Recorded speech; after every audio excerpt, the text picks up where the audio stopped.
Agba Ever Love TV. Abale kemi le Agbozume nana. Agbozume to fa azanyama. Enyara karo yenye ni ka edolafuma. Ne menye Agbozume pe history. Enu ka kura Agbozume mu afi wacho du na acho nko na edu ya ba Agbozume wa.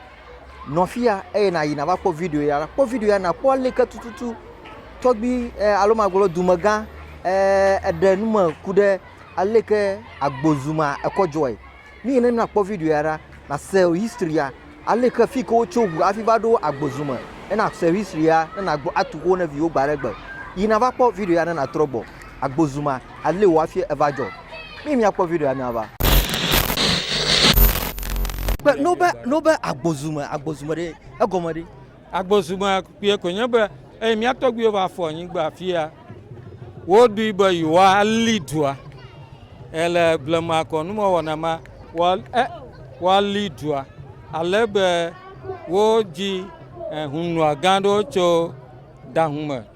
hunu mi lakpe ple hunu amatoji alebe mama anya ple mama adaku kete wo nongona wona ma amomo va wo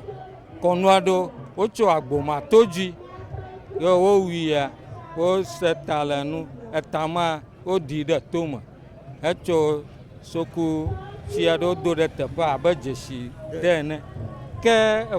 nkeke ado megba soku chima omo vamie de afia wo di agboado alebe jikose nyebe afia agbo jo lobono fima soku chomi echo le pojinu wi de ke nkeke wi de ke agba eta nkeke manya nkeke veviare na somo eta mi apa za mi jego nkeke ma gbe mi jego 11th November apo ama ta ko agbo po zomo ko yo o ashitron o korotu ko va zo Agbozume ego me nyama bene jawagba edoje yana mi ta na mi be Agbozume fia kwa history ayi ma na egbo na mi ke le Agbozume fe azanyama ye mi to asebe ketelon lo yenye yo fanu agbele dede na ma kenye to shishi nu bubu ka li ke ega wona nu le eduyama enu o sugbo awon mi afia to o lo si chacha o lo na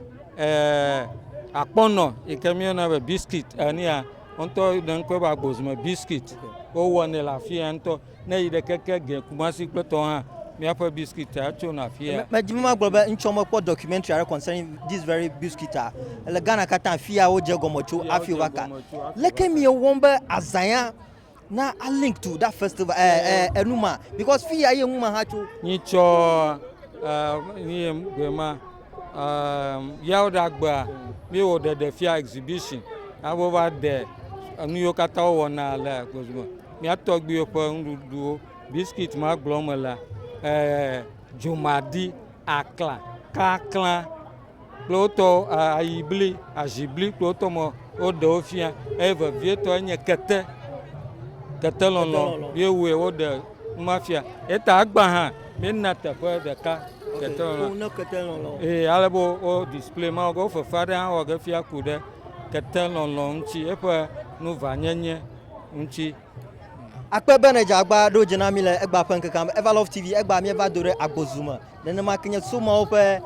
azan to ke kenye soma tutudoza Ever Love TV soma tutuza Ever Love TV mi eva dore odumo e kava nu ya no to he jagba na subscribe to our channel on YouTube nene ma kenye na Facebook subscribe to the channel like the page plus we wana yo katanya nu ke adom yagbo akpe to bi be na jagba do jina mi e ke efia o yo mo pe avoya maka ibe ma join na erejigana nya ha ma ko madrajiga no na ko akpe no yo ba una don sami yo Ever Love TV yo na chi reji ewe anytime mi ku ga gere mo majibe ma dakpe na Ever Love TV ma bia be ma nto ma soja nto na tu chinami alebe mi ayiji achi na cho ncho mi ga yo mi a mi atere mi an akpe bene ro jana mi le gba fan ka akpe